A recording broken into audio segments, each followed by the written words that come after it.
พอแล้วที่คอนะเดี๋ยวทุกคนอยู่กับหลานน้อยเขาเด้อกินนมแล้วก็หลับอุ้ยเลยแหละเนี่ยแย่เบิ่นตาเบิ่งเบิ่นตาเบิ่งป้าว่ะหลับหลับ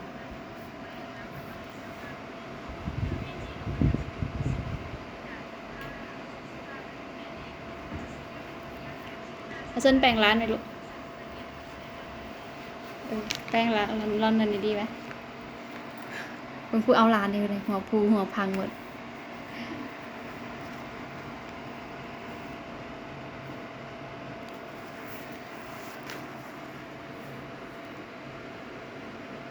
แล้วก็อย่าเอาโทรศัพท์ไปไว้ถึงหัวร้านเด้อ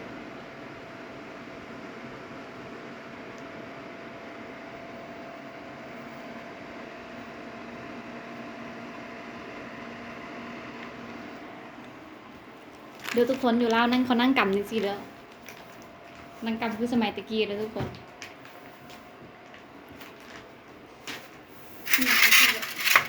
เดี๋ยวจะมีไฟอยู่ลุมจะมีกล้องไฟแล้วก็นั่งมีไฟยุมีไฟอยู่ซะละมีไฟอยู่ป่ะกระสิบประมาณนี้เด้อทุกคนนั่งไฟอยู่แล้ว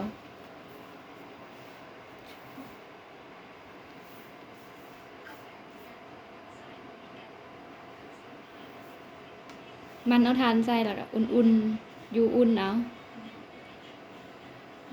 พับในผ้าห่มค่ะพับไว้เป็นบอล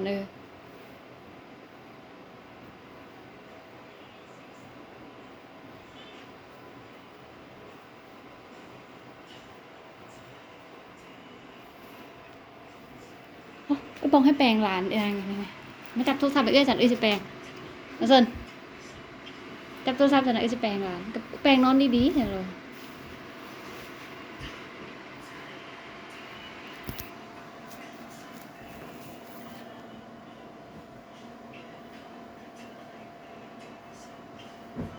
เมื่อกี้เราปิ่นไปใส่ปิ่นไปหุ่นหวังปิ่น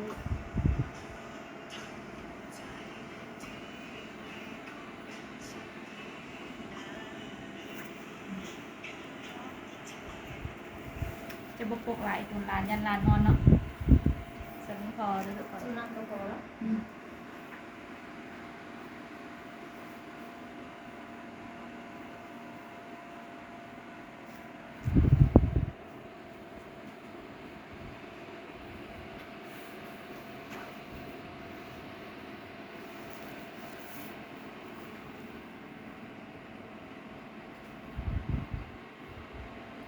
ไม่อยากปิ่นแล้วพี่เลยใช่ไหมวะปิ่นด้วยพุ่งอันนี้เป็นรุ่นเนาะ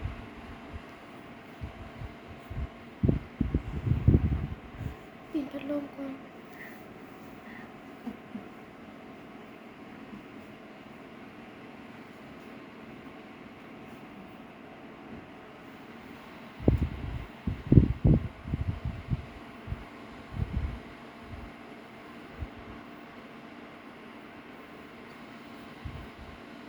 ก็ฟังสิค่ะเด็ก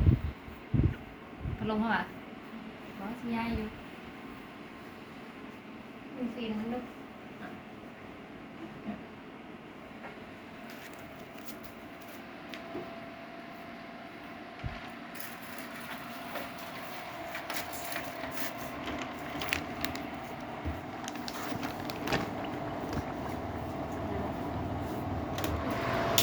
ก่อนเนาะ